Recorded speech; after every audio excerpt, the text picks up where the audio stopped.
Welcome to Huracan Week 2017, and I'm extremely excited about the feature this year. Yet again, we're doing our best ever countdown. We're doing the best ever top 100 yet, and we're going to be doing what? What's going on? Goodbye. You see him now? I think we need to get live on this. Get it, go!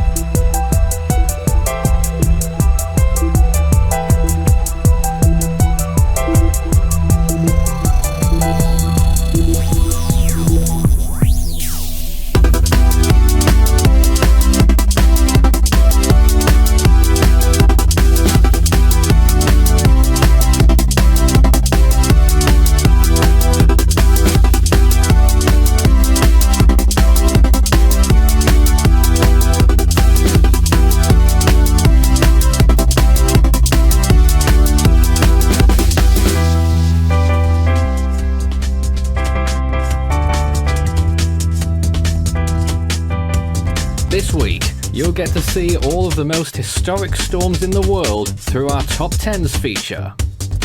Brand new full season animations and live events. And you'll also get to meet the members and look at the history of Force 13. Not to mention the online feature where once again you can vote for your favourites. This plus much more to come this Huracan Week 2017. Sit back, relax and enjoy.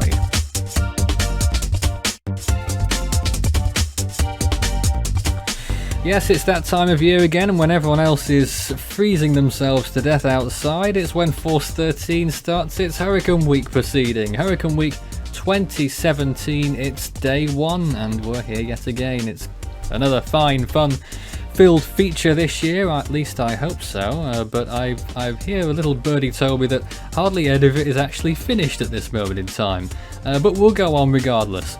But today we'll get to see the first of the 6 top 10 features that we're going to be showing you throughout this week, and we begin today with the top 10 deadliest storms. We also have a few other tricks up our sleeve throughout the week as well, and obviously live events. Of course, this is part of the first one. We'll have live discussion with the team after this feature. It's the shortest feature of the week. It's only a few minutes long, to be honest, because there's hardly any imagery of a lot of these older storms that didn't have many images with them, certainly no satellite imagery for a lot of them, but let's see it anyway. The top 10 deadliest storms that this world has ever seen, coming right up.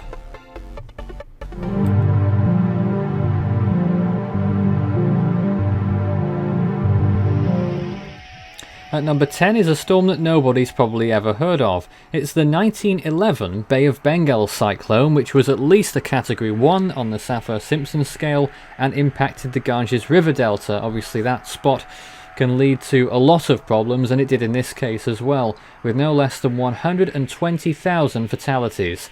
This is how we're going to show the four particular stats on every single storm this week. You can see the fatality counter, the damages not available for this storm, the intensity score, and the Force 13 overall score. So make sure you keep watching those numbers as we progress throughout the week to get an idea of just how bad all these storms were, all said and done.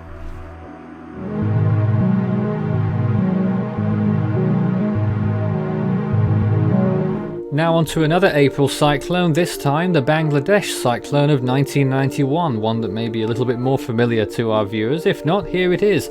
And it started life as a tropical depression, then intensified into a tropical storm, and all seemed to be going not too difficultly, but then the storm intensified rapidly as it continued towards the north over the Bay of Bengal and became a Category 5 as it neared the area near Chittagong in Myanmar, where it made landfall and moved inland. Here's some satellite images of it as it moved along, and you can see the Force 13 estimated winds and pressure there as the storm goes along, making landfall there. Here's some images of the storm near its peak intensity.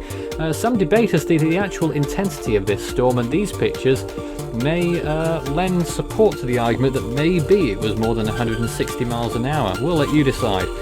This though is what the damage looked like.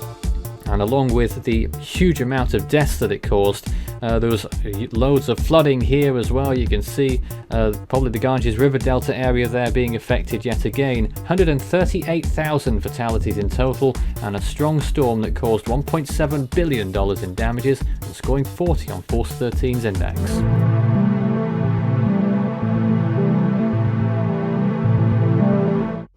Yes, another Bay of Bengal storm, this one even more recent, Cyclone Nargis, and again a storm that occurred in April. This one forming in the Bay of Bengal, not far from the Andaman Sea and the Andaman Islands of India, and the storm moved towards the north, stalling for a while and didn't really know what it was doing for a little time before moving towards the east and intensifying strongly into a Category 4 before affecting southern Myanmar and passing over the capital Yangon before moving inland, well inland, and dissipating. Here's some satellite imagery of the storm peaking as a Category 4 as it did, around 130 miles an hour, maybe slightly more, and a pressure down there of 937 millibars.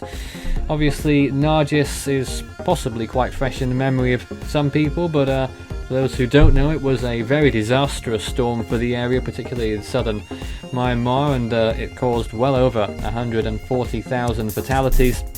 Obviously those are the ones that are accounted for. Maybe there were some that were unaccounted for as well, and you can see the scale of the flooding that occurred there as well on these images. Lots of damage and destruction resulting from this storm, and another one that was rather strong when it made landfall.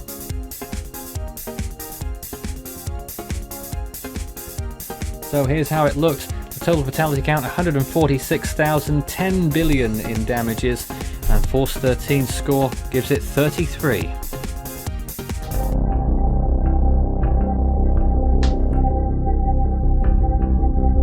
This storm at least formed near the very edge of the Bay of Bengal, but it ultimately ended up getting there. This storm occurred in October 1897, was at least of hurricane status, and impacted that very same area again, the area that is now Bangladesh. Striking there probably is a significant cyclone. We don't really know how much of a significant storm it was, but again it's flooding that mainly kills over there. 175,000 fatalities resulting from that one.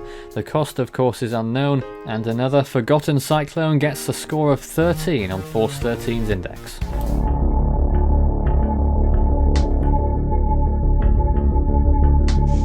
At number 6, the Bakaganj cyclone of 1876, named after the area that it hit in what is now Bangladesh, just west of the Ganges River Delta.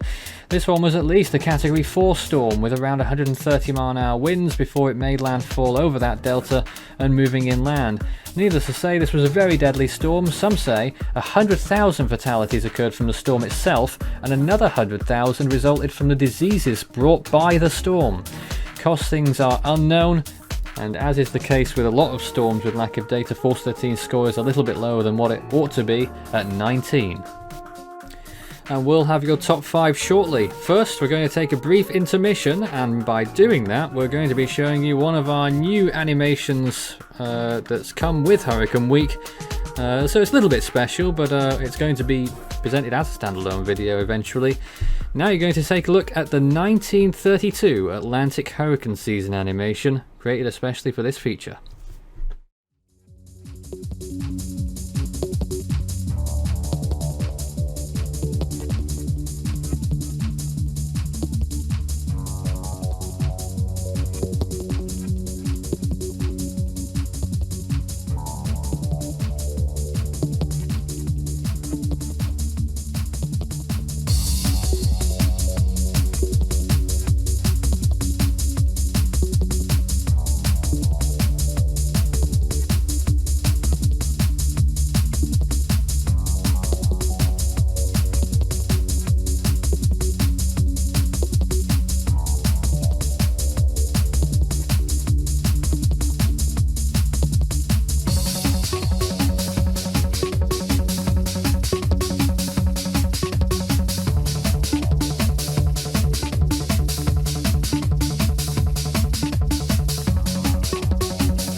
Now we take a look back at one of the deadliest typhoons in Western Pacific history, certainly deadliest by modern standards, Typhoon Nina, which formed out in the Philippine Sea and became a Category 4 storm before striking Taiwan, almost reached Category 5 status, before moving inland over China, weakening substantially by the time it got there, ended up stalling as a remnant low or depression over there as well, and that caused a hell of a lot of damage too.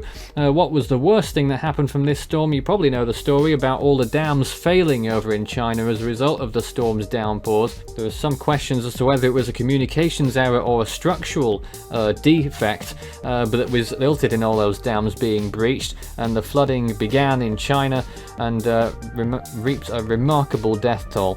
Here's the precipitation chart of what happened in China. You can see large areas there of over 400 millimeters of rainfall, but the human cost is what is most telling. 229,000 people were killed by this storm at least, with a damage tag of $1.2 billion and a Force 13 score of 31.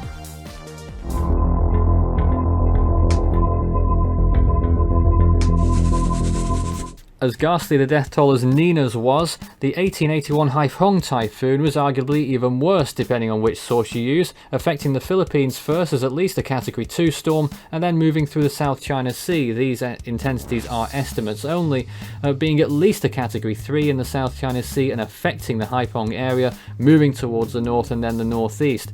This storm killed 300,000 people, 20,000 of those being in the Philippines when the storm made its first landfall in Luzon, so it may well have been much stronger than what we've depicted here. Incidentally, the Philippine death toll alone of 20,000 is its nation's most deadliest storm in history, and of course in Vietnam it hasn't been matched or be anywhere near there ever since. Due to lack of data, the Force 13 score is a rather measly 16, but that certainly doesn't justify the amount of deaths received from this tragic storm.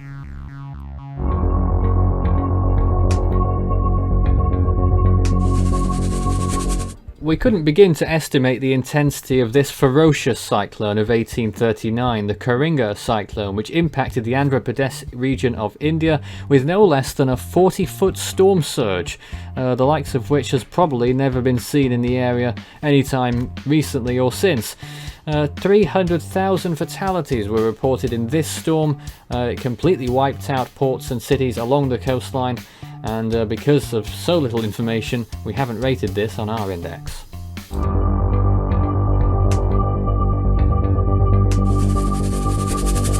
Back in the murky depths of time to 1737, another storm of unknown strength and origin struck the Calcutta area, now Kolkata, in India, and moved inland over what is now Bangladesh and onwards, who knows where. This storm apparently killed 300,000 people, we don't know for certain.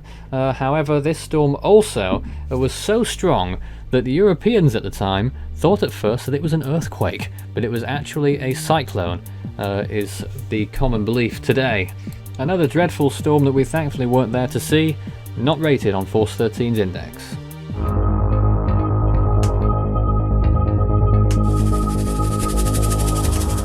In terms of the commonly accepted statistics, the Bowler cyclone of November 1970 is by far and away the deadliest cyclone to ever exist. This storm killed up to 500,000 people in the Bangladesh area and all the area around the Ganges River Delta yet again, making landfall as a Category 3 or 4. Here's some satellite imagery of the storm as it struck the area, and there it is just before landfall.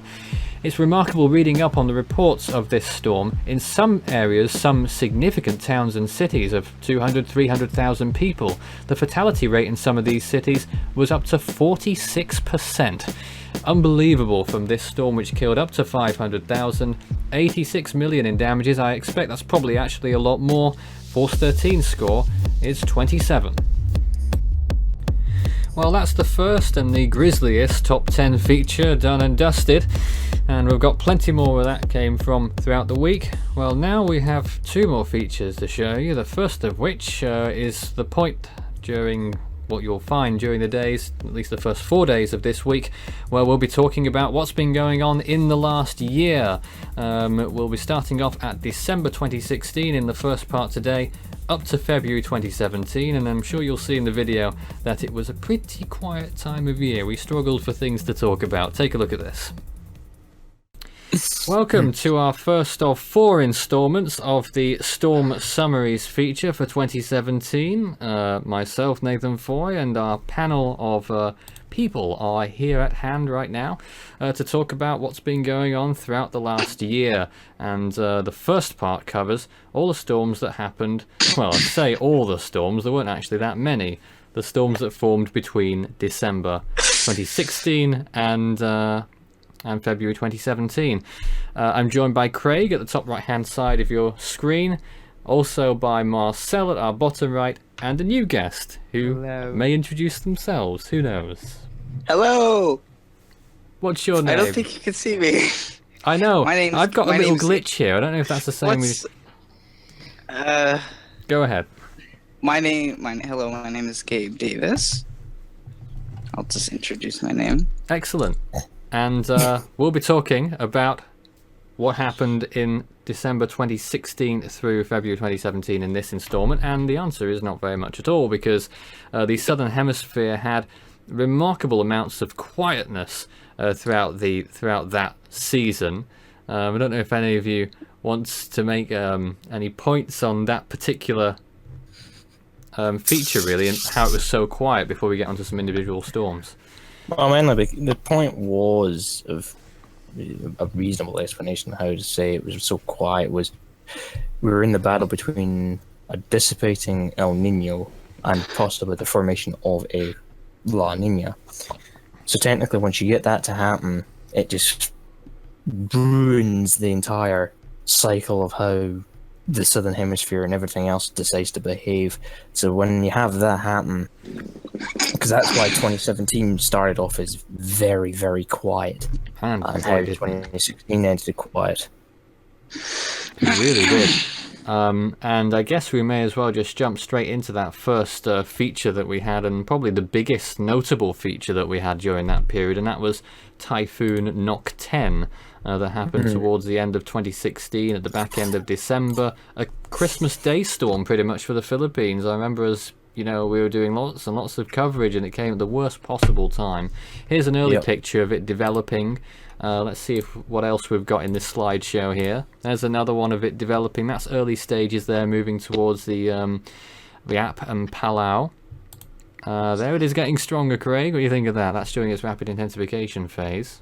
I mean, that in itself, looking at visible, is at least a Category 3, possibly stronger. I mean, depending on what IR cloud top temperature was like, but you could give that at least a Category at the very least. That was late on the 23rd of December, 2 days before striking the Philippines. It looked almost like the worst possible scenario was about to play out, didn't it? Gabe, do you remember that? Yes, I do. What was your take on Knock 10? My take on Knock 10 was nothing much. I didn't join the team yet at that time, but when I did see it, I was tracking it, and I saw this terrible scenario playing out for the Philippines. And luckily, they forced a lot of evacuations, so that a repeat of Haiyan wouldn't go on, and not a lot of deaths. But it's a good thing that they did evacuate a lot of people, so that not too many people, so that not too many people actually died from the storm. Another visible image there late on the 23rd. That's what the infrared looked like at the same time, Craig.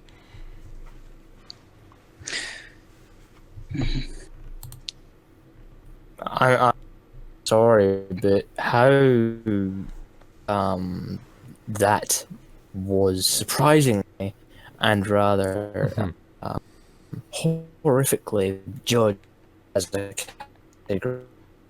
Struggling with your signal there as well. They said it was a Category 2 at the time, didn't they? That's right. Beyond me. Beyond you. There's a lot of people. But that to me looks like a category. Looks like a Category what? Craig. Yes, they did. They said 19 knots. Yeah, I know, but what did you say that you thought that looked like? Yes. Because you see there the curve. It's not a yes answer, Craig. How strong did you think it was in that image again? We misheard. We couldn't hear you. Fine. Category 5. And the cloud will continue to increase in height. And shortly after... Oh my god, that is an insult. Shortly after this image was taken, the International Space Station moved over there as well, producing yet another spectacular image, if a little bit blurry on this particular vantage point. Into Christmas Day morning, it looked like this, as it was moving in, and arguably Category 5 status. Most of us on the team argue that it was Category 5 at some point just before landfall. That is something else. That's an early picture, actually. Let's go to this. That's after its first landfall. Rather a compact storm all the way, wasn't it? Yes. And there it was, moving into the Philippines. And quite often you can get those stronger storms impacting Luzon a lot more commonly than further south in the Philippines. The ones like Haiyan and Bopa are a little bit more rare. Yeah. More rare than ones that move through Luzon at that intensity. Let's see what else we have here. There's another image, a far out image of pretty much the same thing. And then we get on to what became apparent during its developing phase, and we like to call it Knock 9 because of this. Yes. Marcel, what do you think of that? Maybe he's not here. That's nice. Marcel. What? Marcel. Oh, hello, Marcel. Oh, how are he's you? here. He's here. He's still with us. What do you think of the Knock 9 analogy? Coincidence. Yes, coincidence. I mean, a lot of storms do end up looking like that. There's another image of it intensifying there. That was... This would actually be a GIF if it was going to play correctly, but there's just another image of what it looked like on Christmas Eve. And ran away. And that was what the Joint Typhoon Warning Centre predicted at the time. They had it at this point at 150 miles an hour and said that it would peak at 150 miles an hour and then weaken, Craig.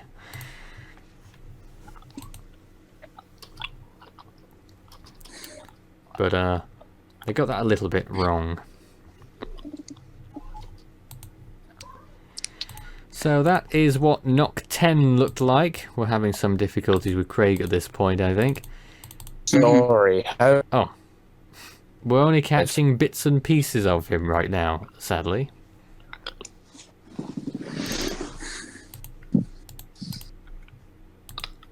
Let's get something else then. Let's see if we can get... we're still trying with Craig over there. It's this. Here's another image of a storm that happened just towards the end of December, Cyclone Yvette. This storm wasn't really notable for anything. It was a rather weak storm throughout its life in the Australian region, except for its really cold cloud tops. In this 100 image, Celsius. cloud 100 tops negative reached negative 100 Celsius, because otherwise they'd be boiling hot. Mm-hmm. Minus 100 degrees. Mm-hmm. I'd like to ask, was that with anything of the upper atmosphere? The clouds, the cloud tops? I've no idea, but it is common in that part of the world, in the Australian region, east and west of the continent. Craig, let's see if we can try you again now, whether you've got any input. Because we're struggling with the signal. Didn't go very well. This certainly typifies Craig's year. Go ahead. Well, it's not it's normally when the shear's strong. Yes, So- in the face of strong shear, that can often happen. Mm-hmm. It certainly That's doesn't normal. have any intentions of forming an eye in light of all that wind shear. No. And can anyone honestly tell me anything else that happened from the December to February period? Because I can't think of anything. Other than Tokaj, nothing really. December to February. Do you want to give Tokaj a Carlos. mention? Carlos did occur in February. Cyclone Carlos happened in February.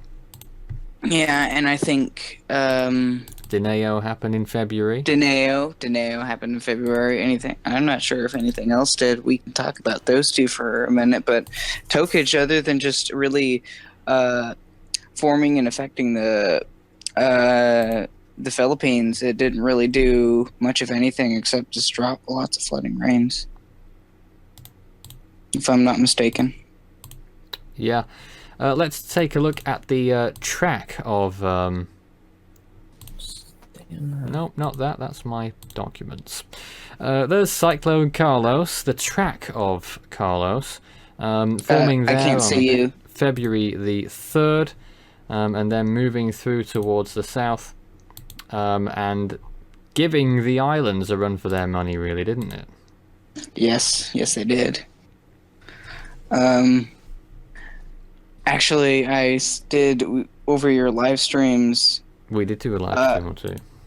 It was a little worrisome for the islands, at least just for a little bit. I know. We I had remember a lot of viewers during that live stream watching from Mauritius and Réunion, and I remember us talking a lot to those people out there. And during the 5th and the 6th of February there, whilst it was stalling, deciding what it was going to do, it was flirting with hurricane status as well. By our account, never actually got there until late on the 9th, when it was speeding towards turning post-tropical over there. But Yeah, overall damages were less than what was initially anticipated, as far as I know. Not much for me to add anything else.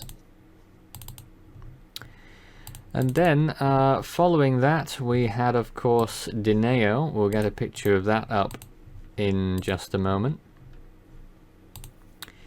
Here's a first image of Cyclone Dineo when it was first strengthening, probably becoming a hurricane in that image there.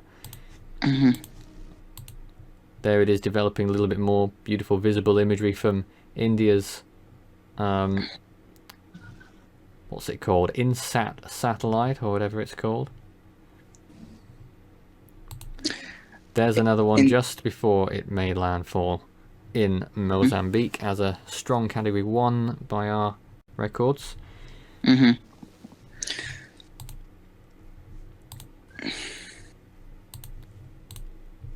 Did it cause a lot of damage when it made landfall? I don't think it did. Well, obviously, reports are quite difficult out of those kinds of areas, but I assume that it probably caused significant amounts of flooding. I know that our report had one or two things to say about that. We wrote reports on these on a lot of these southern hemisphere storms. Actually, if I can go back to Carlos really quickly, one thing I'd like to add is that it did drop a lot of heavy rainfall when it was when it was going through the all those islands. Yeah, some local flooding did occur. Yes. Some people sent us some photos.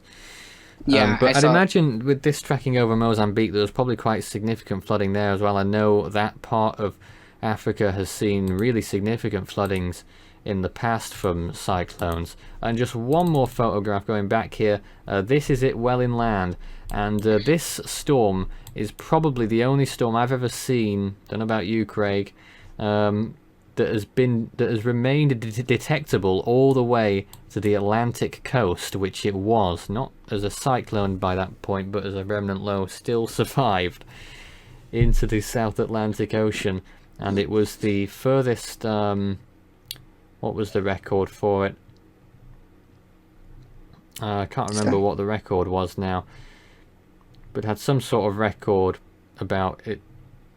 Was it this storm? I can't remember. Or was that another storm later on that made landfall further south? I think it was this storm. I can't remember what the record was, but hey.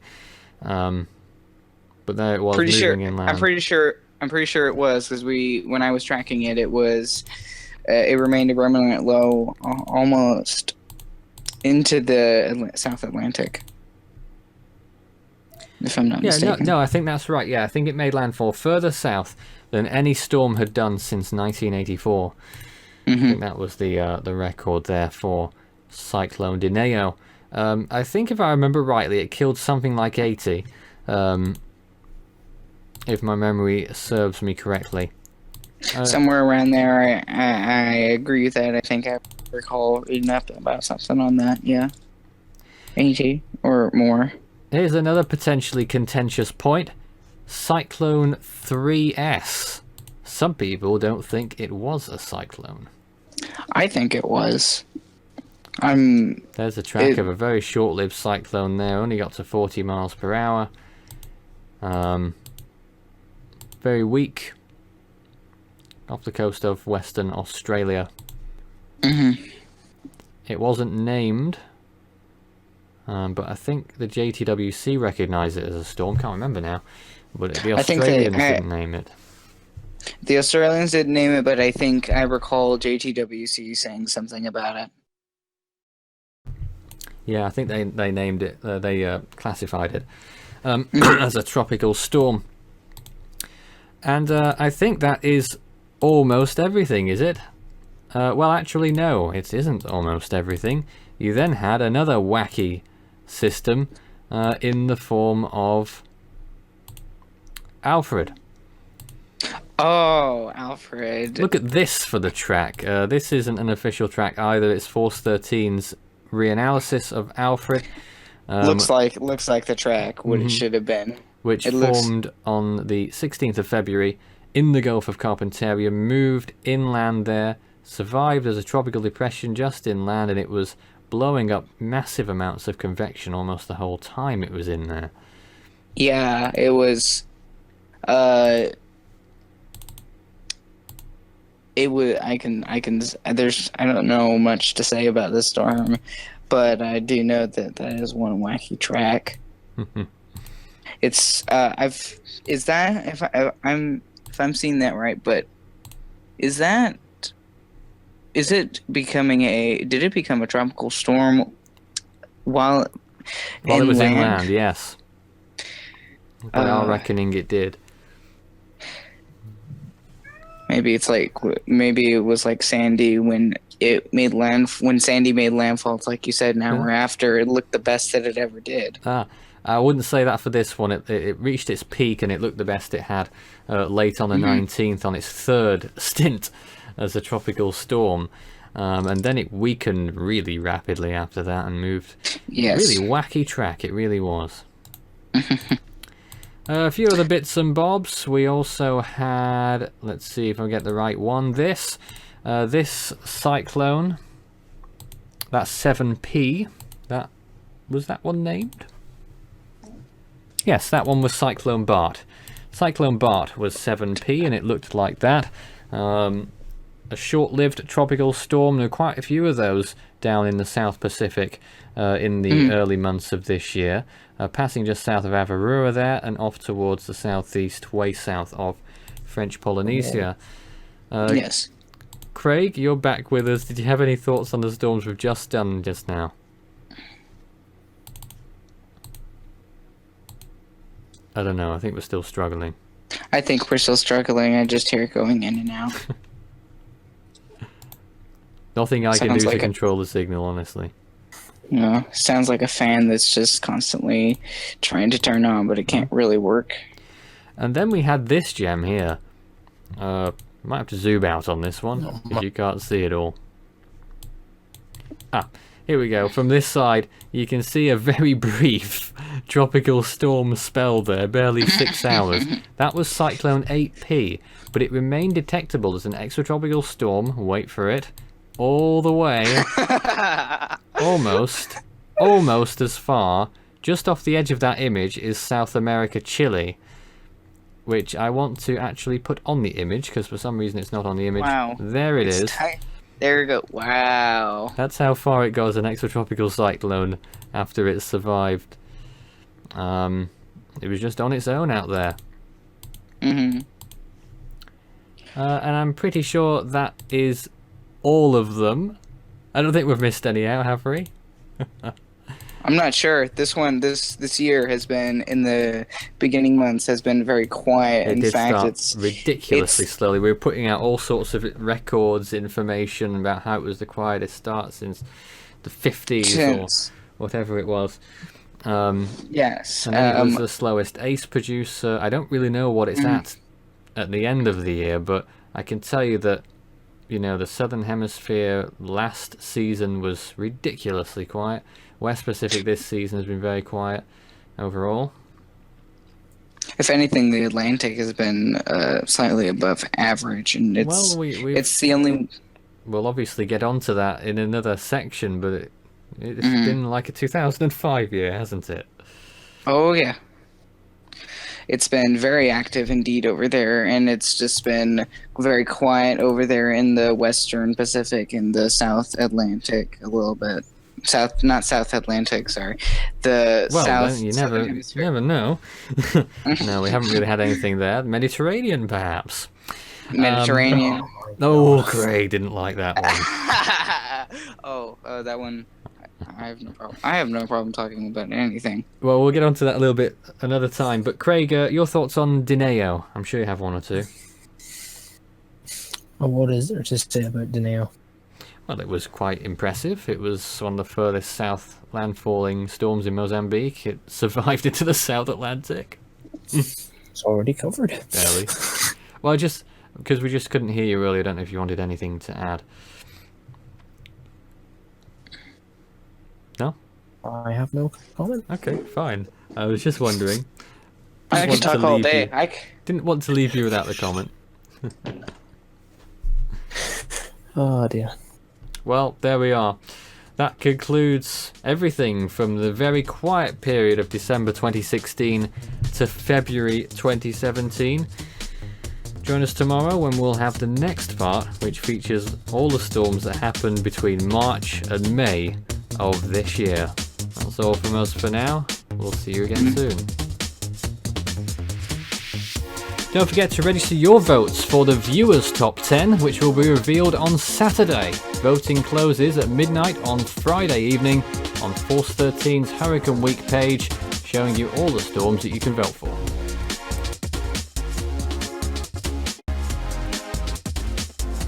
And so that was the first of 4 cyclone summaries that we'll be watching of all the storms that have occurred in the last 12 months. More on that in tomorrow's Hurricane Week Day 2. But for the time being, we're going to now have a little bit of excitement perhaps, and we're going to see how one of our contestants does on the Super Cyclone Challenge on a show that was recorded earlier in the month. Hope you enjoy this.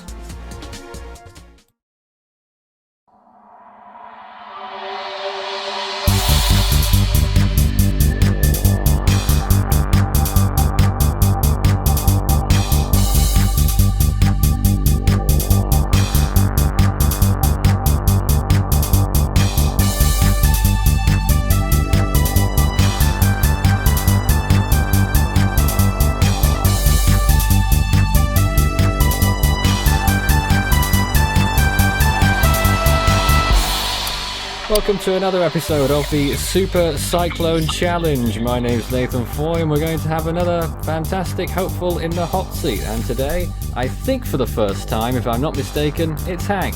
How are you doing, Hank? I'm a little nervous, but I'm ready. Don't be nervous. Well, I mean, who am I to say? I've not played the game. I've only hosted it. I'm more nervous doing this whole thing and making sure it doesn't technically mess up royally. But there we are. Been a while since we've played, but we have several people who are going to try their hand at this, hopefully some new faces, and Hank is one of those. To this game at least, he's been around the project for some time. Maybe I'll ask a question or two.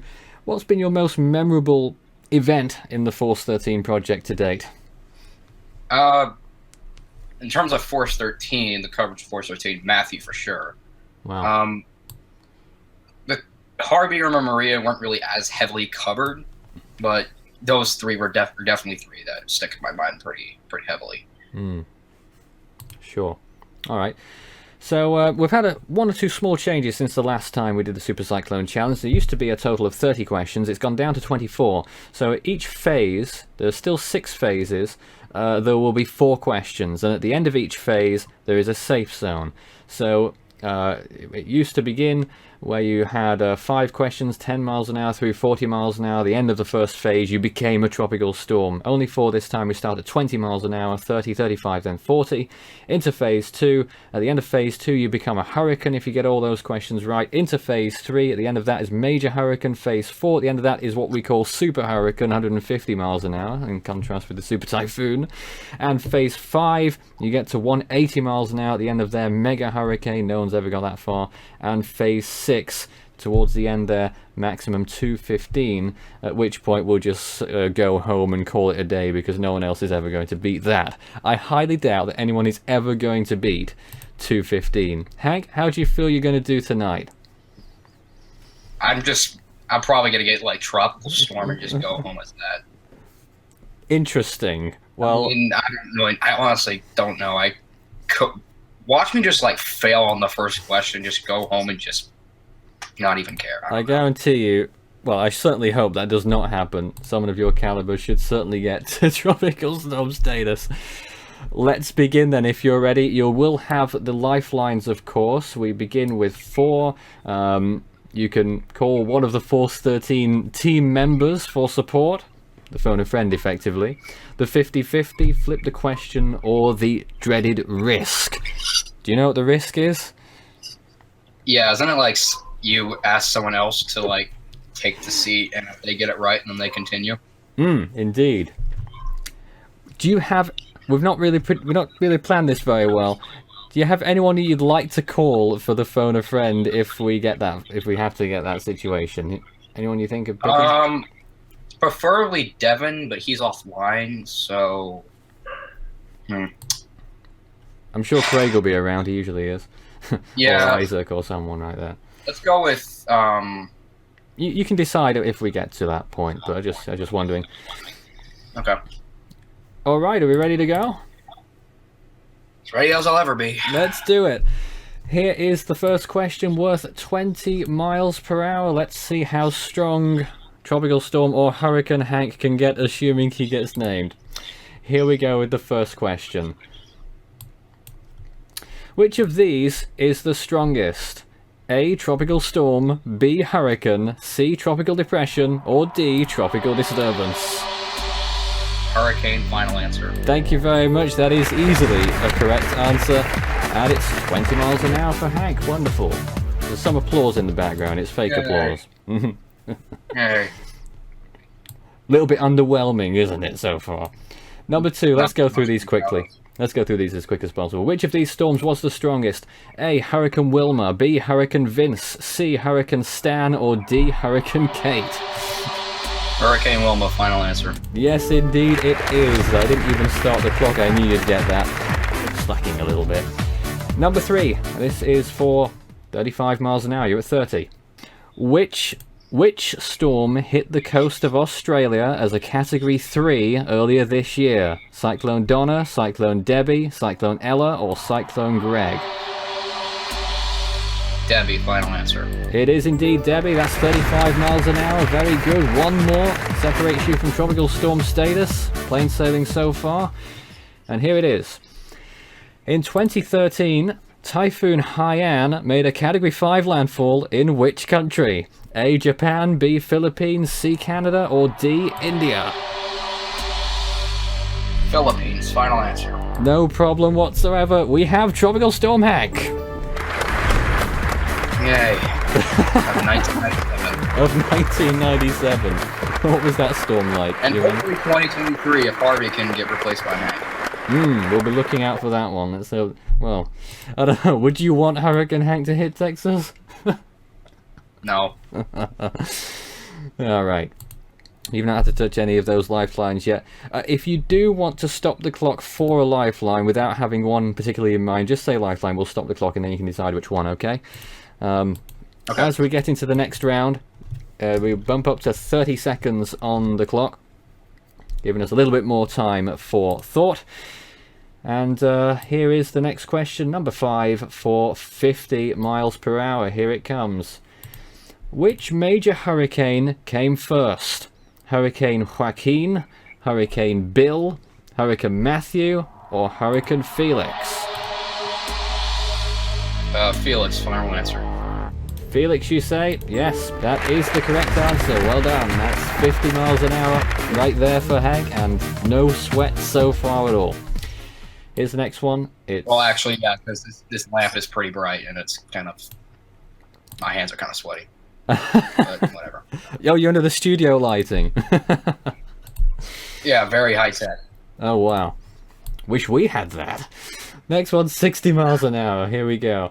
Typhoon Nocten affected the Philippines in what month last year? A. January, B. September, C. October, or D. December? December, final answer.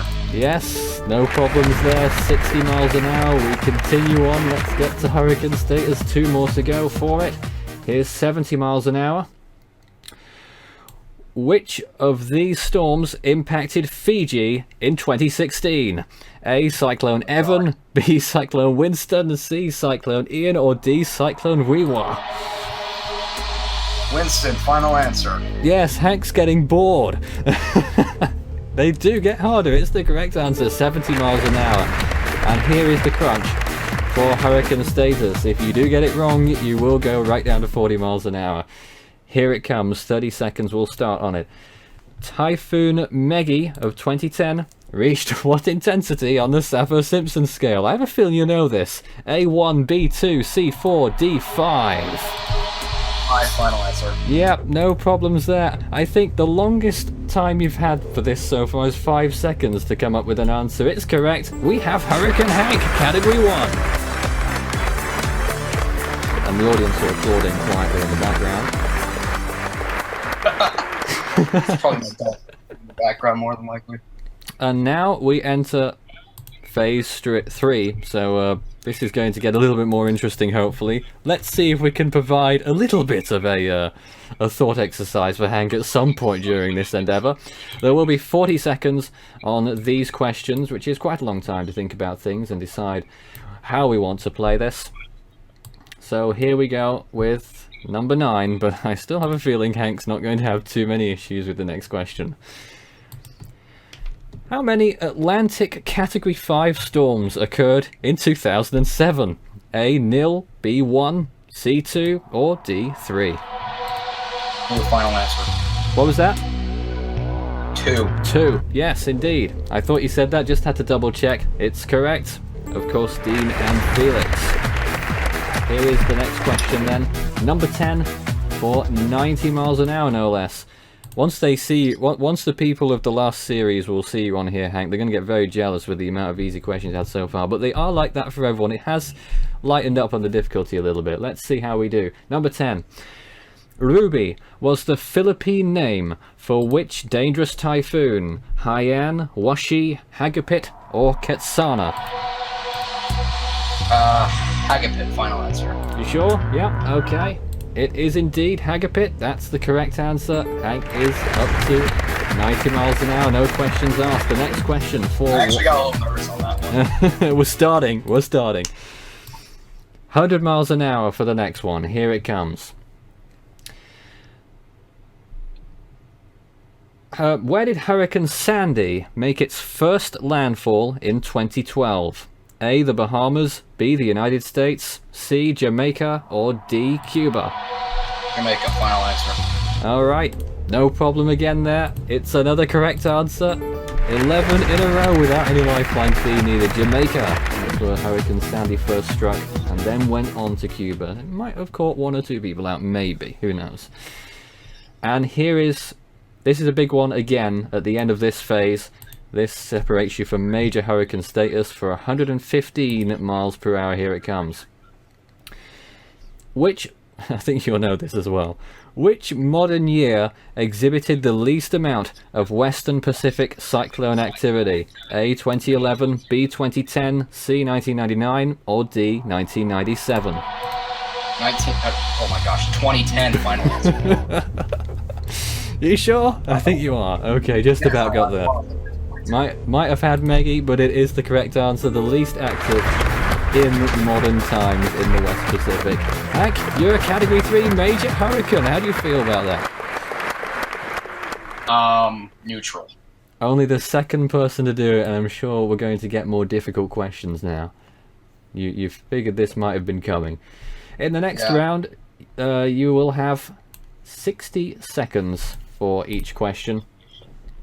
So, again, you've not had to use much of your time at all so far, but maybe, just in case. I'll obviously remind you when your time is almost up. Here's the next question. Number 13, take your time. It's for 125 miles per hour. What was the first super typhoon of 1997? A, Keith, B, Isa, C, Joan, or D, Oliwa? Isa, final answer. You sure? Pretty sure, unless there's some other 150 storm I don't know about. Well, no, there isn't. It is the correct answer. Isa. Okay. There we go for 125 miles an hour. Wonderful. We're doing swimming along at the moment. I don't know how. I'm running out of superlatives, so we'll see. We'll see how much further we can go without running into any trouble. 130 miles an hour is the next question. Number 14, which means you're already more than halfway through. How about that? Here it comes. Which storm was the costliest storm of the 1950s? A, Hurricane Hazel, B, Hurricane Diane, C, Hurricane Ione, or D, Hurricane Janet? Okay, here's where I run into a roadblock. Okay, I feel like it's Diane, but I'm not entirely sure.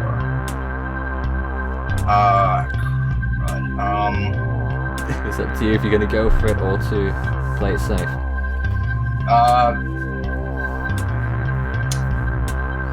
Let's see. I'm gonna use a lifeline. You are? Okay, we'll stop the clock at 31 seconds. Which lifeline would you like to use? The 50-50 one. Okay. We'll remove 2 of those wrong answers. It's now between Hurricane Diane and Hurricane Ione. Start the clock.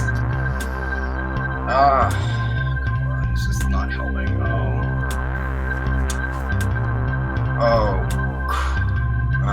Let's Diane. Final answer? Final answer. That sounds like a robot dying. Yeah, I'm not confident in that answer at all.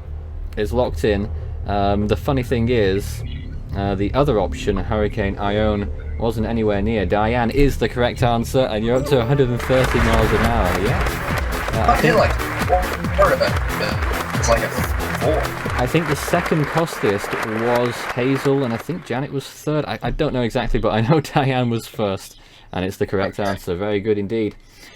So 1 lifeline used so far. We still have the flip question, the risk lifeline, the phone a friend lifeline, and I also must mention, because you got 5 questions in a row right at the start there, without using any lifelines, we now award you the double dip as well. So that's quite nice. Well, you get to select 2 answers in your question. If the first one is incorrect, we start the clock again, and you go ahead with your second answer. Pretty good, actually. So here we go for 140 miles an hour, number 15. Here it is. What was the second strongest storm of the 2015 Atlantic hurricane season? A. Joaquin, B. Fred, C. Danny, or D. Erica? Danny, final answer. Yes, we're back to no problems here. It clearly was Danny, category 3, and we're up to 140. And here is number 16. This is a biggie for 150 to become a super typhoon equivalent, or super hurricane. Sounds a little bit crazy, but a little bit hyperbolic perhaps. But here is the question for 150. What was the E-named storm of the 1979 Atlantic hurricane season? Is it A. Edith, B. Erica, C. Elena, or D. Emily? Elena, final answer. You sure? Be sure. It was Eleanor. Yes, heck, 150 miles an hour, tied with me when I did a test run once. But in layman's terms, you are the highest ever so far. That's amazing. 150 miles an hour.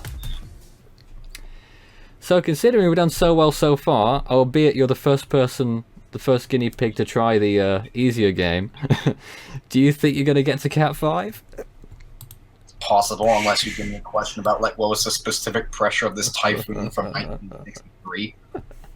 2 questions to get there and beyond, hopefully. In the last 2 rounds, round 5 and 6, there is no time limit, so certainly no rush. Not that time's been your enemy at all so far. But here comes question number 17 for 155. No time limit, 4 lifelines. Where did the strongest storm of the 1930 Atlantic season make its strongest landfall? A. The United States, B. Barbados, C. Mexico, or D. the Dominican Republic? The Dominican Republic. You sure? Final answer. Yeah? He's gone for the I know there were Dominican... like 3 storms that year, and there was like one like really big one, I think. Yeah, the Dominican Republic hurricane. Or is this 1930, right? Just make sure. You already locked it in, but yeah, it's 1930. Okay, good. Very quiet season, and the strongest storm really took a tour around a lot of the Caribbean islands, but its strongest landfall was indeed in the Dominican Republic. Very good, 155. And here comes a rather symbolic question. It doesn't mean particularly much in the game, but it's for 160 miles an hour, category 5. Let's see if we can do it. Question number 18. What was the 3rd costliest storm of the 2005 Atlantic hurricane season? Is it A. Katrina, B. Dennis, C. Rita, or D. Wilma?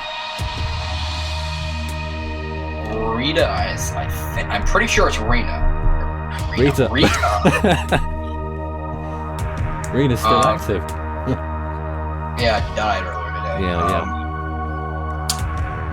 Yeah, let's go with Rita. Final answer. Yep. And what do you think? I think Dennis was like around 5 billion. I know Rita was like 12 billion or something like that. I know Wilma was like 30 billion, and Katrina, you all know. Yeah, much higher indeed. Rita was indeed the third costliest storm. Hank, guess what? You're a Category 5 hurricane! Maybe not the first one. If these questions are anything to go by. But hey, let's not underestimate how well you have to do it. But it's going to get much more difficult from here, I get the feeling. The next question makes a big jump from 160 to 175 miles an hour. Number 19. And here it is. How many hurricanes formed in the 1972 Atlantic hurricane season? Is it A, none, B, 1, C, 2, or D, 3? Please repeat the question. My connection kind of cut out really Yeah, quick. no time limit, don't worry. How many hurricanes formed in the 1972 Atlantic hurricane season? None, 1, 2, or 3? How many hurricanes formed? Yeah. Oh.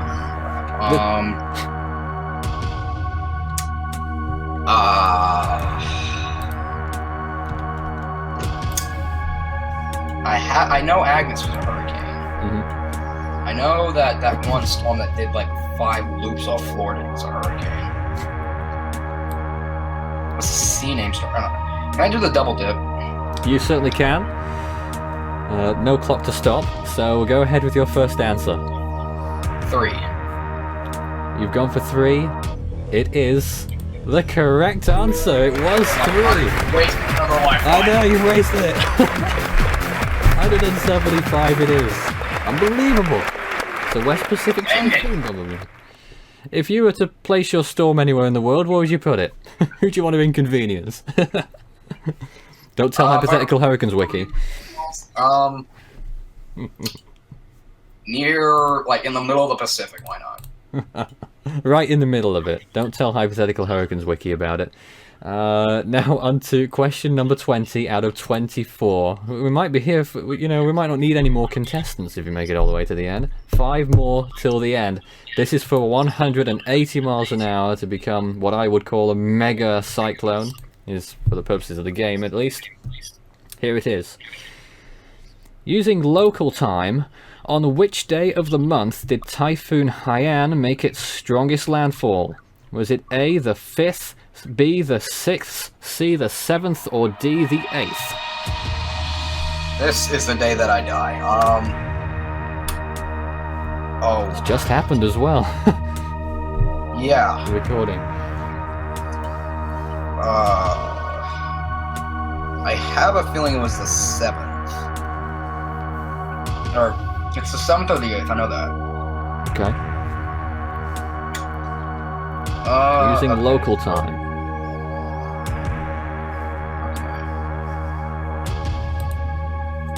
I'm gonna do a little bit of math in my head. So I know it's like on a Friday my time. So Talk us through it if you like. okay, so I'm gonna use holidays for my convenience. Okay, so Halloween 2013. It was on a Tuesday this year. It was a Monday last year. It was a Saturday 2015.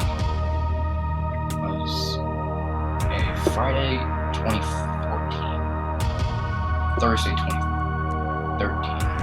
Okay, so if it's Interested Thursday. to see where this leads. Yeah, just go with it. First 8th was a Friday.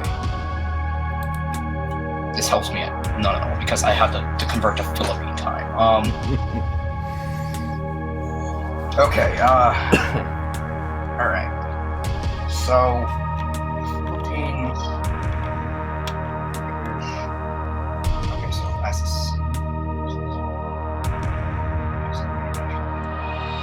I'm whispering to myself. I don't want to use a lifeline because I feel like I'm gonna waste it and Craig's just gonna laugh at me. So 5 questions to go. You don't want to get it wrong. If you get this right, you're at 180 miles an hour and you're at a safe zone. Oh my god, this is hard. You drop to 150 if it's wrong. I feel like it's the 7th, but I don't know for sure. Dang it. So, it happened at it was hitting land at, like, sunrise. So, okay, so if it was,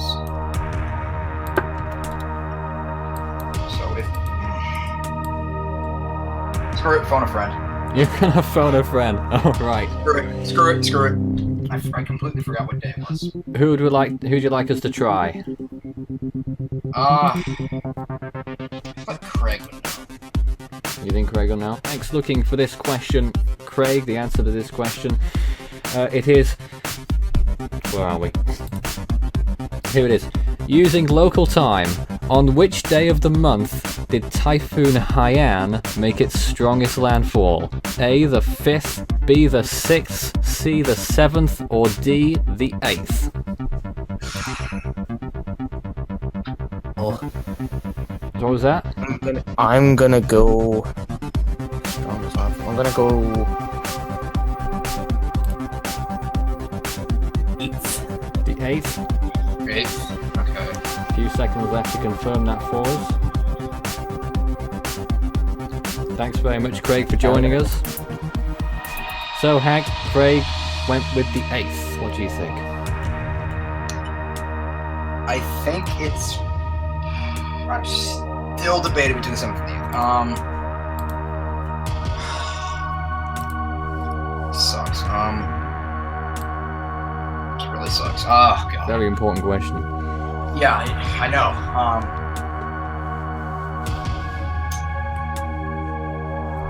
So if it's... I'm still working all this out in my head.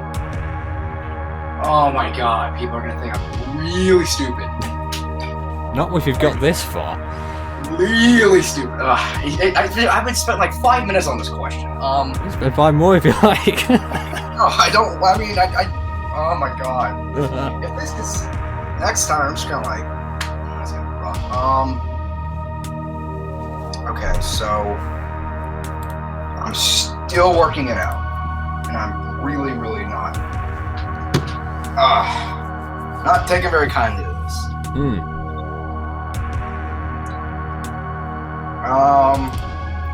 How much do you feel you trust Craig's judgment? You know what? I'm gonna go with it. November 8th, final answer. Final answer. The 8th day of the month, says Hank.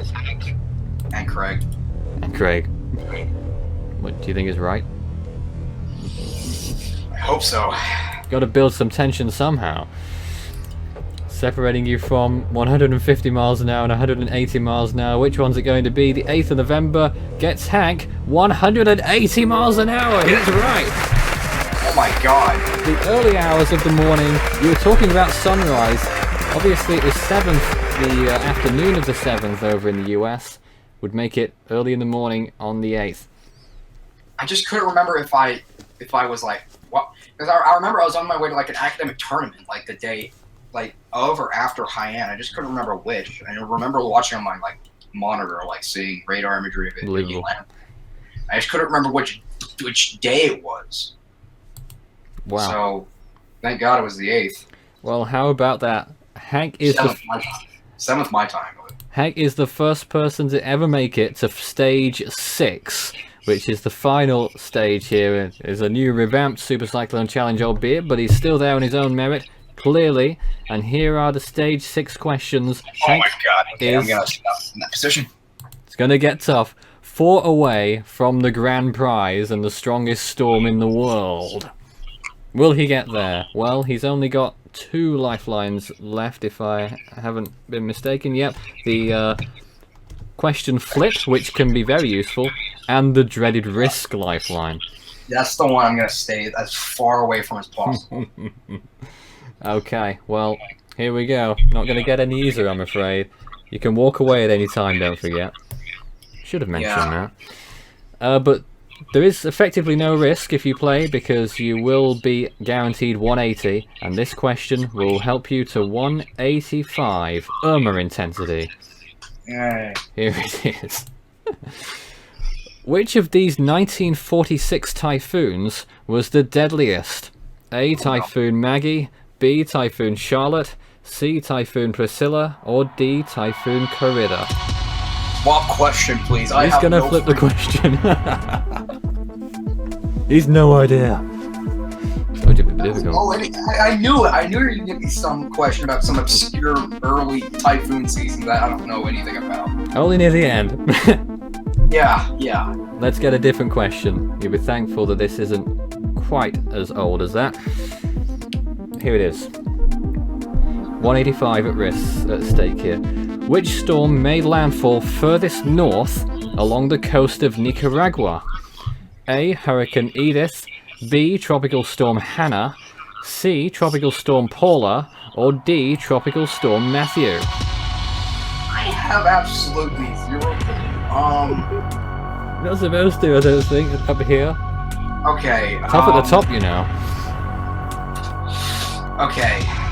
And I've lost pretty much all my lifelines, so that's annoying. Okay, so Felix was pretty far south. I think I don't know. Felix, that's not in the answers. Edith, Hannah, Paula, or Matthew? Oh, I'm sorry. It's okay. You know You've what? only got the audible. You don't, unfortunately, have a verbal display. I remember putting this in my database. I remember putting Hannah hitting at like the Honduras-Nicaragua border. So I'm gonna go with Hannah of 2014, presumably. Is that your final answer? If it's of 2014. Mm-hmm. Okay, then yeah, final answer. Why not? Hannah is locked in. 185 coming up. You had 180. It stays at 180. It was Tropical Storm Paula. I had a feeling. Ever so slightly further north. But heck, how about it? 180 miles an hour. I think that will take some serious beating. You confident you're going to win the series? Probably not. Really? You think someone will do better than that? I think you did immensely well. I knew it was either Paula or Hannah. But there we are. And if you were wondering about the other question, about the typhoons, the correct answer was Typhoon Corrida. One of very few storm names that begin with a Q. What? What? Indeed. Q named West Pacific storms back then. Yeah. But there we go, Hank, 180 miles an hour for now, the highest score ever achieved on the Super Cyclone Challenge. Thanks ever so much for playing, and it's been an absolute pleasure. And if you would like to take part in the Super Cyclone Challenge, do send us a message on our various social platforms, or you can add Fool13 on Discord at extension 9094. That's where the games are taking place. You must have a decent connection and webcam available so that it makes decent television. But there is Hank with 180 miles per hour. How about that? Wonderful. Yeah.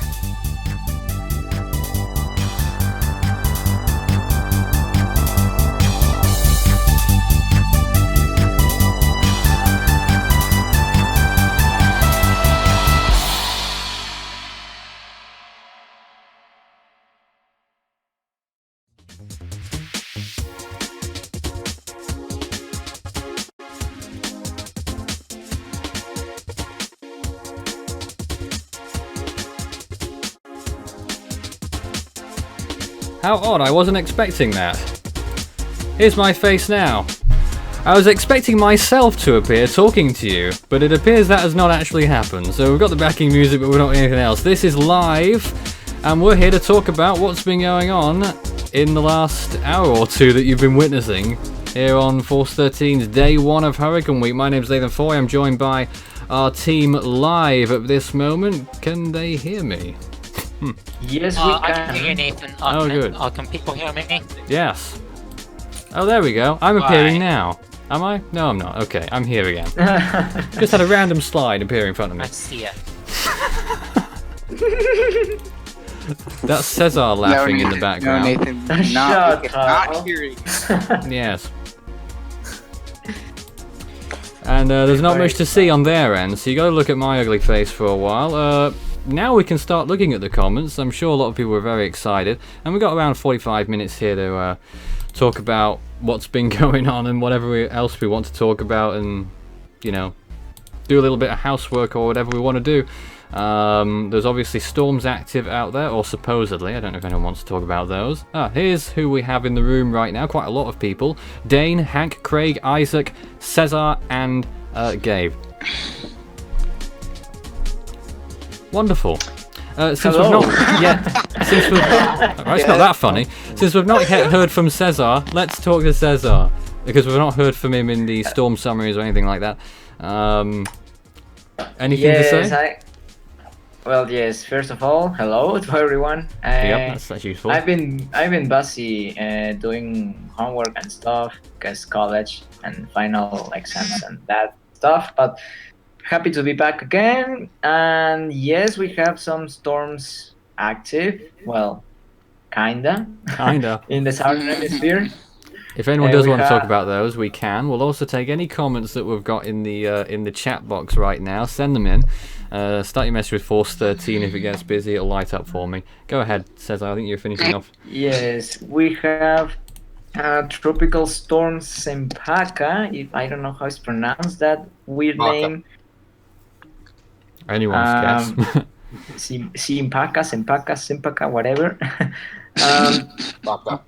Is that a silent P? I don't know. Oh, It's an in joke. I am not. Very bad in joke. Well, certainly something. But Jakarta Sorry about that, Craig. Began issuing those advisories from this cyclone and is expected to move very slowly to the northeast. Okay. And well, let's see what happens with that storm. I don't know, guys, what do you think, or what do you want to comment? Well, right, I'm confused now because there are two cyclones down in the southern hemisphere, or well, two areas. Which one is the one that's been named? The one right next to the coast, the tiny thing. 95. Yep, the very small one. Yeah. Arguably is not a tropical cyclone, but whatever. Well, Ascat is appearing over that system very soon. And I'm just going to see if we can get an image of it now. There it is. Here's a live, well not live, but recent image of the storm. Well, see if you can spot it first. It's that tiny thing just off the coast of, which island is that? Java? Is that the big one there? Yes, I don't know. Java. Yes. And the most populous island, if I'm not mistaken, obviously has the capital Jakarta on it, the northwestern side. And big flare-ups to its north as well, but the cyclone itself, if it is one, not looking great. Hey, what do you expect? I mean, it's far north, it's sheared, it's kind of right next to land, so it wouldn't... I know that news. It's very tight, if it even is a tropical cyclone. If I can just pull up this imagery really quick on my end. It's tiny. It's so small. Whilst you do it, that's let's get some questions just so that the viewers are satisfied for now. Only see the imagery. That's odd. One person mentioning Guess the Storm. I don't know if he was wondering if we were going to have Guess the Storm today. It's not today. We will have Guess the Storm. I think it's on. I think it's Thursday. We're doing Guess the Storm. It's near the end of the week. Do you think Jose will be reanalyzed in the postseason as a Category 5? No. No. Well, I hope not. Debatable. I don't know. It looks. But keep in mind, Devin's the same person who said Matthew was not a Cat 5, so who knows really Well, that thought process. But well- someone says, Force 13 talk about Hurricane Irma. yes, they're demanding, aren't they?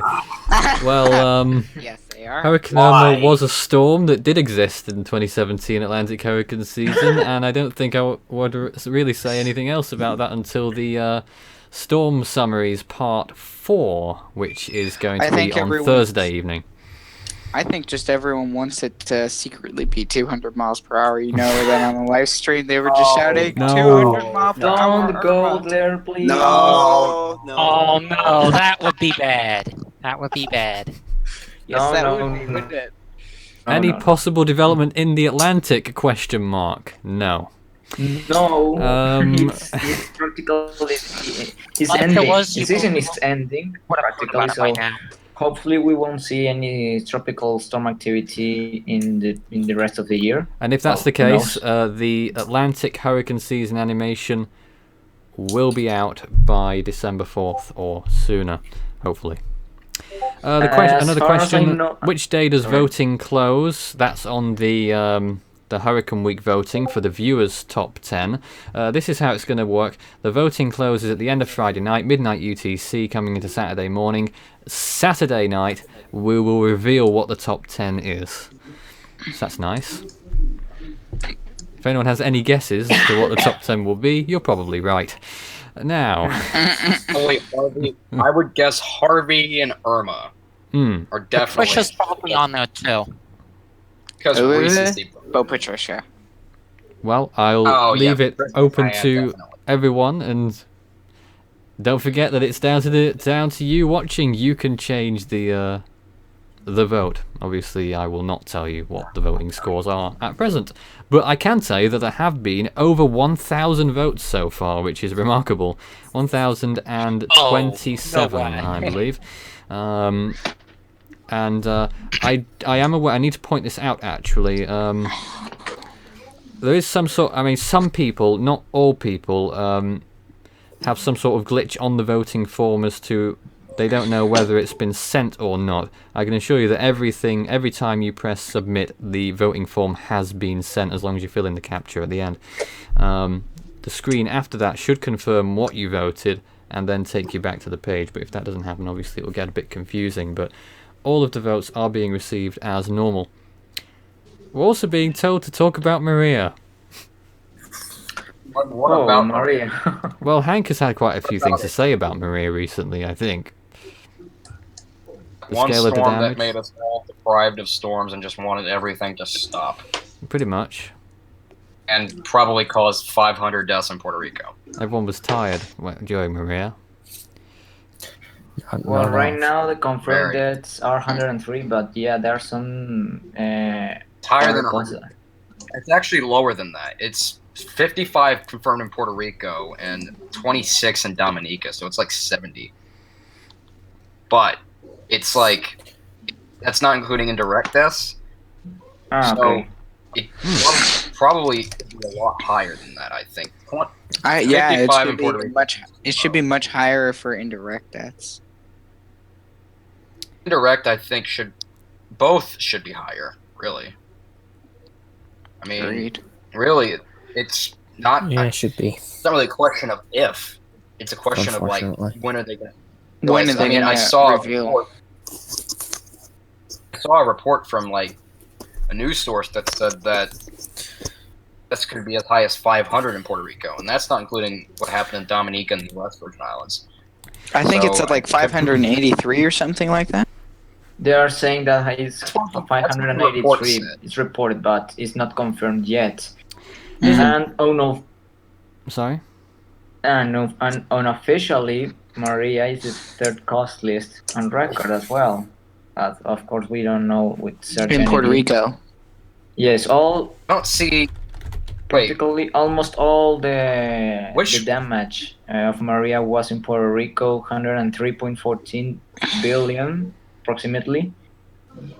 it wasn't in Puerto but- Rico. Not all of that was in Puerto Rico. The U.S. Virgin No, Islands saw, like, not all was in Puerto Rico. In Puerto Rico, were around 90 billion, 7.5 billion in U.S. Virgin Islands, and the rest in Guadeloupe, Dominican Republic, Dominica, Martinique, and etc. All right, I've got an interesting thought. I'd like your thoughts on this.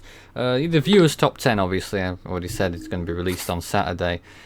Here's a question: what storm do you think that's deserving that won't make it into the top 10? In your opinion, anyone?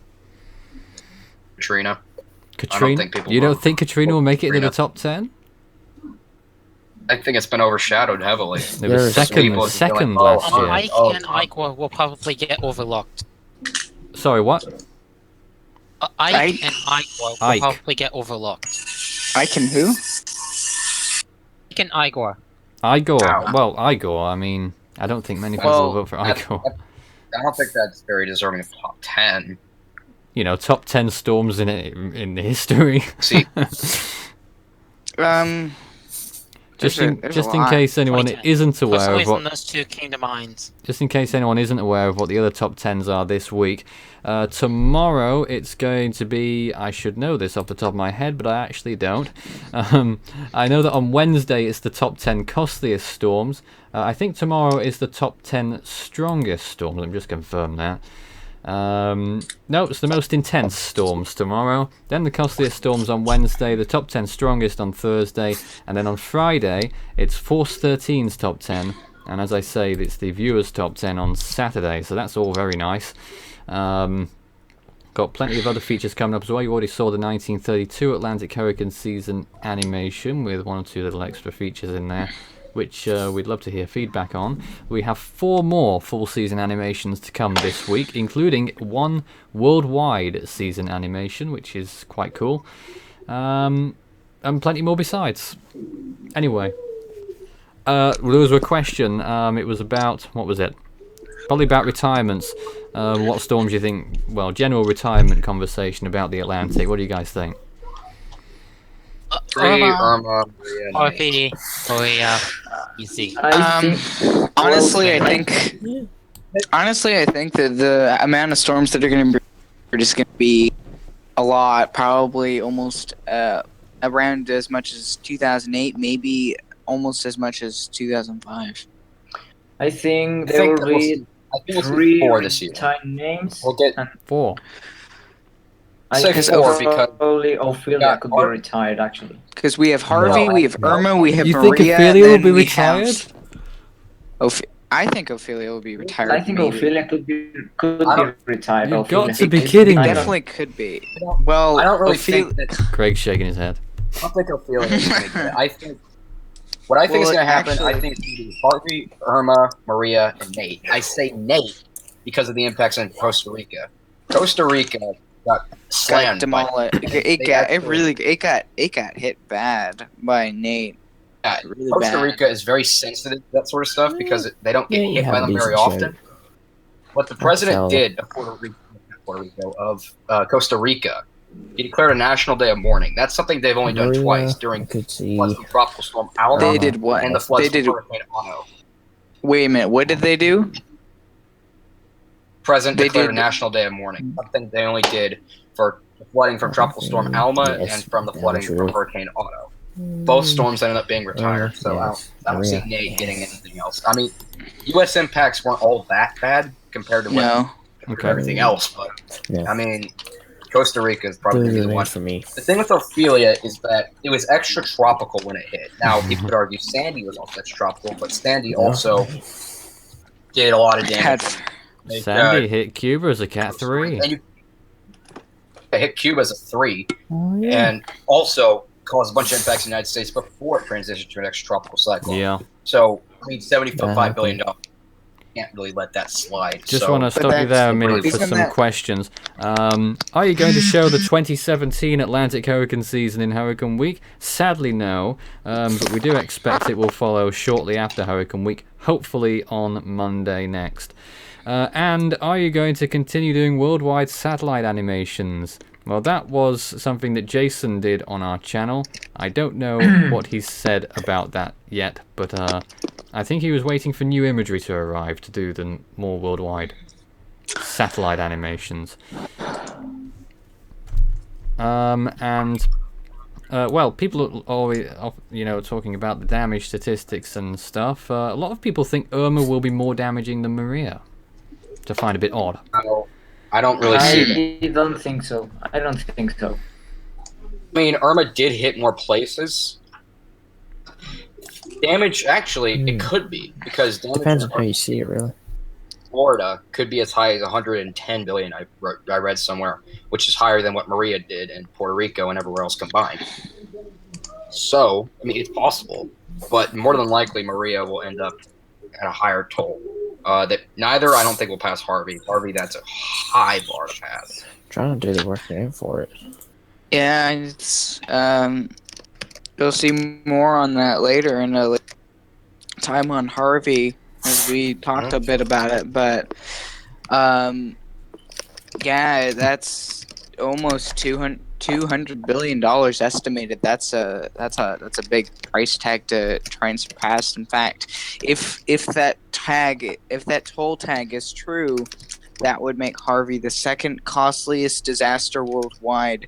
And the only one that even beats that is the 2011 Japan earthquake, which may or may not have caused up to 360 billion. But that's but just like earthquake that caused the damage. It was a tsunami that did the damage. it was the tsunami. However, I must point out... it's the 2011 earthquake and tsunami that combined, they caused almost 360 billion. I'd just like to point out and disappoint everyone now in saying that that on the damage statistics we will be using figures that are on the lower bound at the moment until the estimates are actually verified. That's fair. It's However, even so. all three storms still make the top 10 rather easily. Top 10 costliest or top 10 Force 13 storms? Costliest. Well, I'm not going to spoil anything in the Force 13 top 10, but you'll see what the top 10 are there.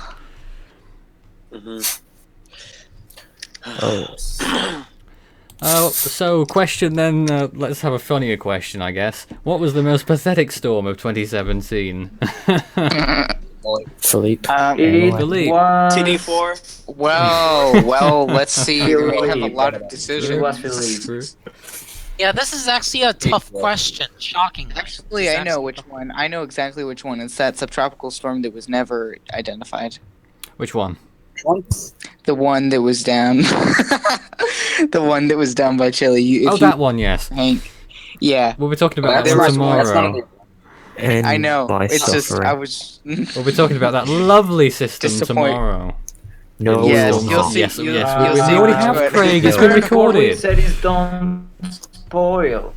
Come on. I think it's either Tropical Depression of 4, Dawn, Emily, and maybe the first Lee. I still can't believe that some people thought Emily had an eye. And an eye wall. That's just. How about that? Well. Actually, inland there was a tropical depression. Yeah. On satellite imagery, there was this tropical depression that moved in. Somewhere it was like formed the North Indian Ocean, and it formed satellite imagery showed an eye forming. Okay. Yeah. But what did that have to do with Emily? Yeah. It had an eye and Emily did not. I see. Okay, well that is quite a big difference. Yes. And did someone mention potential... Oh yes, potential cyclone 10. Yeah, was the most pathetic of 20. I can't disagree, really. There's quite a few. And what does everyone think about the Westpac having the most active season on record? The South China Sea. The South China Sea part. Well, yeah. I think what it is, Maybe 19 cyclones to build man-made islands and destroy the Spratly Islands. I mean, I don't want to talk too much about all these storms of this year because obviously they're included in the storm summaries, but just a quick point. I'll just leave this here. Lee. Oh god, here we go. I'm going to explain this clearly. Go ahead. I'll let you do this one. Alright, this is something I really laid out on later. I'm going to literally read off an explanation I said.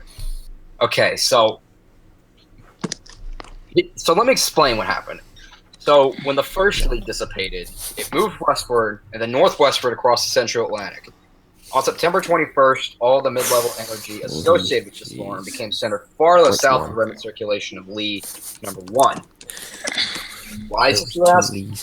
because of Maria's upper level ridge, what that did is it sheared off all the mid-level energy and pushed it way south. By definition, if remnant surface circulation completely diminishes, then any other TC that generates with the assistance of the... one second, let me restart the sentence. By definition, if the remnant surface rotation completely diminishes, then any other TC generates with the assistance of the level energy of the TC would get another name. Right. And it didn't. No, this is where League 2 comes in. League 2 generated with the assistance of level Fortissi from League 1. But League 2 was unable to use convective energy from League number 1 because of northerly shear from both Maria's outflow and a ridge east of Bermuda. League 2 began to generate its own rotation due to upper level divergence and other favorable conditions around it. It became a TD on its own, while League number 1 continued to degrade to its south. So are we unanimous in saying that there were 2 Lees? Pretty much, yeah. Yes. I can Yes. agree with that statement. I've pretty much thought it since that ended up happening. It just seemed... Yeah, it's so far-fetched that there's almost no way that they can say and clarify that did happen, that there was 1 Lee, because there was just about 2. Did I mention that some people were talking about Probably not. that some people mentioned whether we're doing the What Might Have Been season this year? If I didn't say that already, we are, for 2017, probably all basins, actually. Oh, not all basins, because we're not up to that, just the Atlantic. Obviously, we will catch up in other basins throughout the next year. But yes, the Atlantic one is coming up, probably sometime in December, don't know when. Just going through some more questions here. How did Hank do on the Super Cyclone Challenge? You might want to go back and have a look. We'll be uploading the video separately afterwards as well. Do you think the storms of this year were man-made? Yes, they are man-made. Alright. Why not? Of course, yes. Of course there was. You off that really quickly and look at this this graphic that I have up right now. It basically describes everything that has to do with Lee. This is basically it. Nowhere in these two are nowhere separated. Like these are so far separated that not even really the mid. This is at 700 millibars. This is at the mid levels. You can clearly see there's no connection between them, and that is what defines them as separate. This is Lee 1. This is Lee 2. This is the ridge that steers Lee 2. This over here is Maria. This up here is the remnant. Is what is at the time the remnants of Jose. So with all this in mind, we can see that Lee number 1 is just a pathetic trough, and Lee 2 is a bona fide tropical cyclone. All right. So I mean, it's pretty. It's obvious, but they made a mistake, and they're not going to change their mistake, and they're going to try and they're going to try and they're not going to. Yeah, that's just. I doubt it. Just gonna probably. I'm just going to put that screen off for a moment because I believe Strat wants to come into the conversation. I'm going to try adding him now. And now that that's all done, I will bring it back to the screen as soon as I can. Where is it? There they are. There is everyone. Again. We're here for another 15 minutes to talk about whatever we want to talk about. Any more questions, send them in. Start your message with Force 13 all in text. We will have live events after the end of every part of Huracan Week this week. It's been a mad rush this time around because of all that's been going on this year. Not all of it is finished yet, but it will be finished in time, at least the main feature will. That's why I'm not sure whether we're going to be doing anything on Sunday or not, but we will definitely be running till at least Saturday. In the meantime, people are asking whether 2018 will be active. Wonderful. Oh, same question they did last year. They asked the exact same question last year in 2016. They asked about 2017 now. Let's just get on this discussion here. It's a natural thing to do, I suppose. Question every year. Oh, it's they're going to be strat, by the doing. way. They they did in 2015, they're gonna do it. They did it in 2016. They did it. They just did it in 2017. They're gonna be doing it the same thing again in 2018. Oh yeah. And so on and so forth. Hi Strat, It's a how are tradition. you? I'm doing all right. Have you been watching Hurricane Week? Yeah, I'm pretty hyped for it. It's gonna be Oh chill. good. It's gonna be chill. Wonderful. You did not just say that. Craig didn't like that very much, Strat. Well, what are you gonna do if I Neither do did I. that? Now, what hurricane are we come looking at there come at on, the top? Craig. Oh, come on, Craig. Why do you have to act so cool?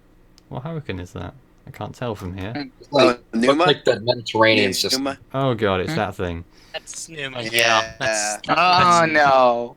Anybody want to talk about this one while we're at it? It No, was Interesting sick. occurrence. Strange. An interesting cyclone. Actually, I think it. Yes, if I'm it not was. wrong, if I'm not mistaken, it kind of formed from the. It No. is sort of No, it wasn't Rita. No. It was. Not Rita. Well, it It wasn't. actually Nah. was green. It just I kind should of. look back into it. 33%. It was 33%. half Hank, Rita. I think I can let Hank explain this. The actually. circulation came from Iceland, but most of the cloudiness came from Rena. Oh, I said The middle- Rita. Oh, Raina had a part in it, not Rita. Rena. Rita's history. Yes. sorry. Oh no! Someone, no, we gotta The stop only the thing you presses, need to do to guys. change history Guys, is you need to we change. we gotta stop the presses right here. Someone in the comments has just asked about the floppy disk. I just had to stop it right there. No. someone said it. Yeah. I'm going to screenshot Hey, that. Craig left. No.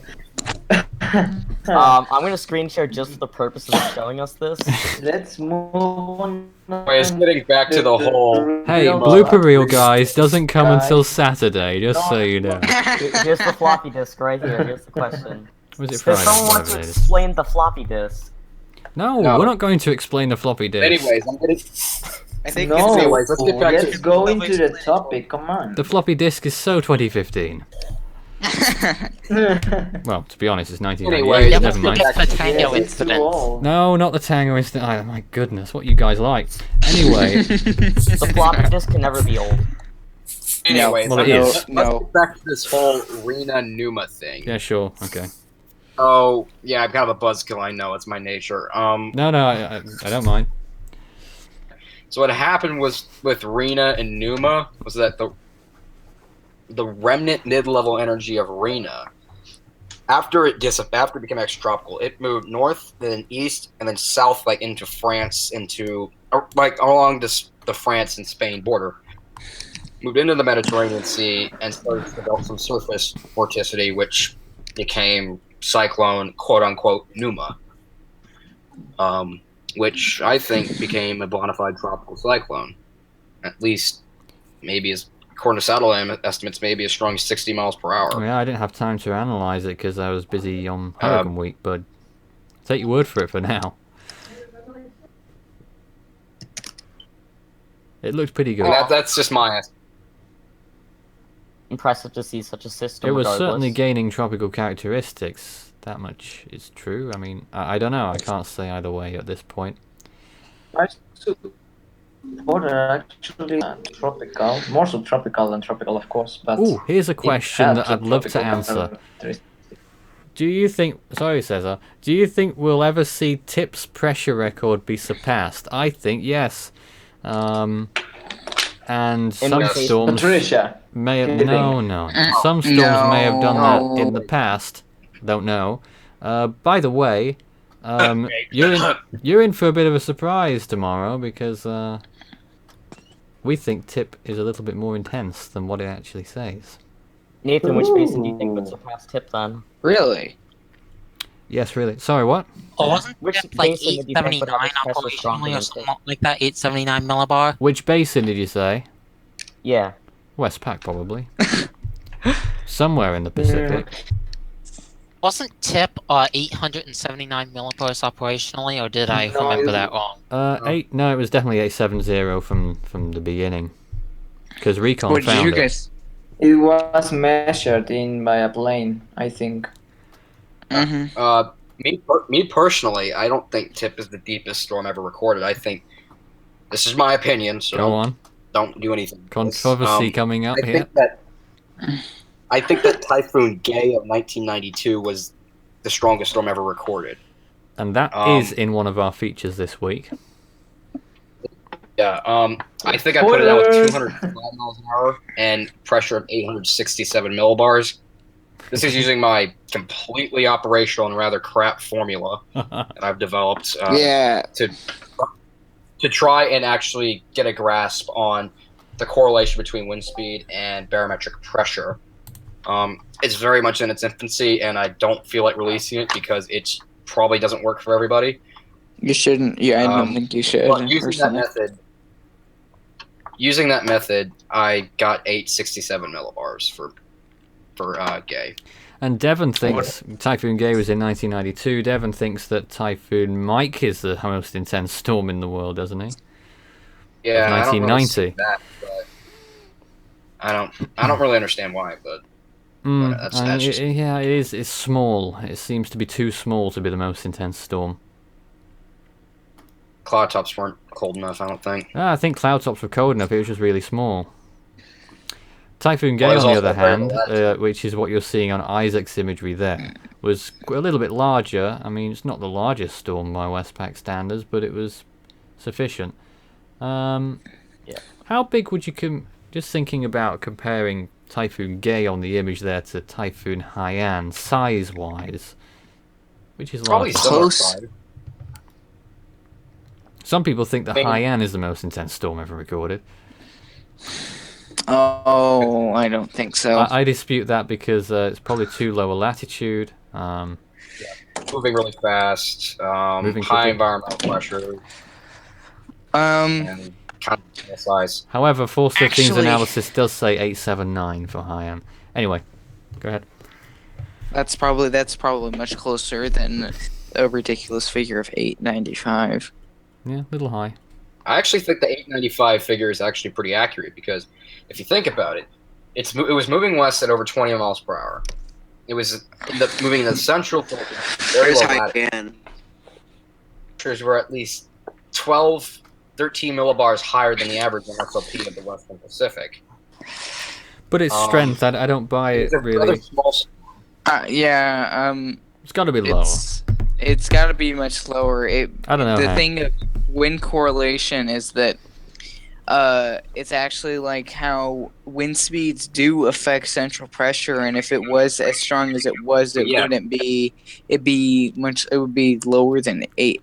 It should be lower than 895 millibars, considering that. Well, yes, I can see where you're coming from, but. But you think that because of how fast it was traveling, that it wouldn't have been able to sustain that pressure, or would have had a much higher pressure? The thing with forward speed is that it increases the average pressure of what you would expect for that wind speed, because as the storm is moving, you're increasing the amount of rotational velocity, and because of that, the pressure gradient begins to kind of expand out ever so slightly. So that means the actual central pressure is higher than what it would be if it was moving at a normal speed, say like 13 miles per hour. We'll pick up on that debate another time, if I may. Some more questions. Some people still want me to talk about the Tango incident. I'm not going to talk about that today, at least. Here's one that Hank... I started that. Sorry. Yes, sorry. No, was it you? Here's one that Hank and maybe any other Texan in the room might want to answer. Will Harvey be more talked about in the classrooms than Katrina after this year? That's an interesting question because... That's a very good. Oh, I could think about Harvey. Well, it depends on which school you're in. If you're in Texas, it's going to be probably Harvey. But if you're elsewhere, like in Louisiana, it'll probably be Katrina. But it's a good question to debate. Right. On many things, because Katrina was in 2005, which had a bunch of other storms, but Katrina was the main storm. Harvey in 2017, which had 2 other huge storms in its league. So Harvey was a good example of inland flooding. Irma was a good example of high winds. Maria was a good example of poor infrastructure. It was a good example of storm surge. Dang. So each one of these storms has their own individual nature, which can cause a storm to be worse than it actually could be if these certain values or these certain factors rather were. Sure, Dane, your turn. I think it might have to do something with like generational lines, probably. I mean, when it comes to my generation, I was too young to remember Katrina, and I wasn't really impacted by Katrina. So for someone like me, it's probably going to be Harvey.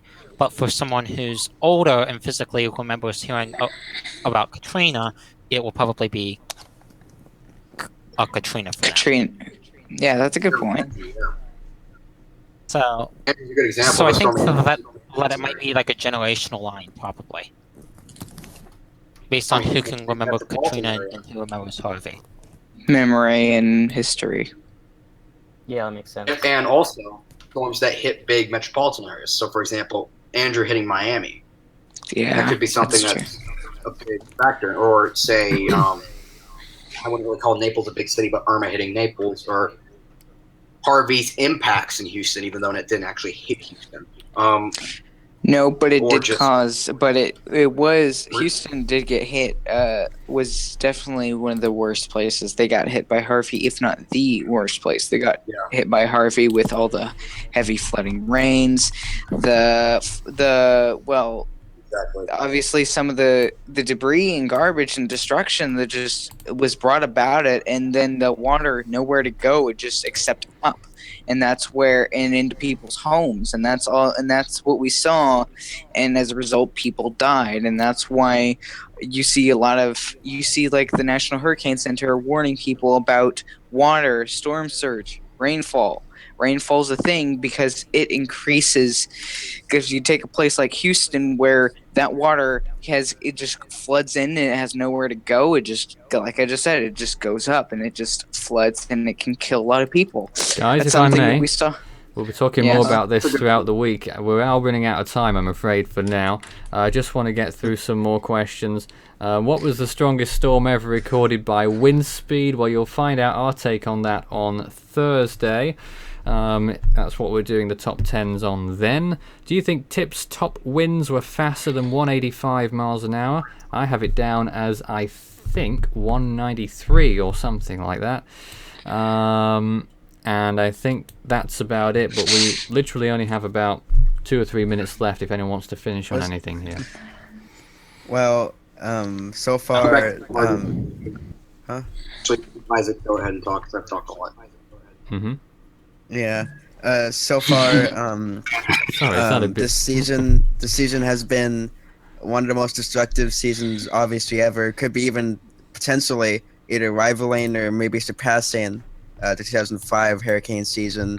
We'll also find out later on when numbers are actually, true Reliable. and predicted and reliable. But I had to experience Harvey, sadly. And I wish never to experience, another hurricane again over here, but the luck's going to run out again and we're going to get another hit. When that happens, I don't know. And that's going to be the same with Florida. And I just hope we don't have another season like 2017 next year, because we certainly don't want to see that happen anymore.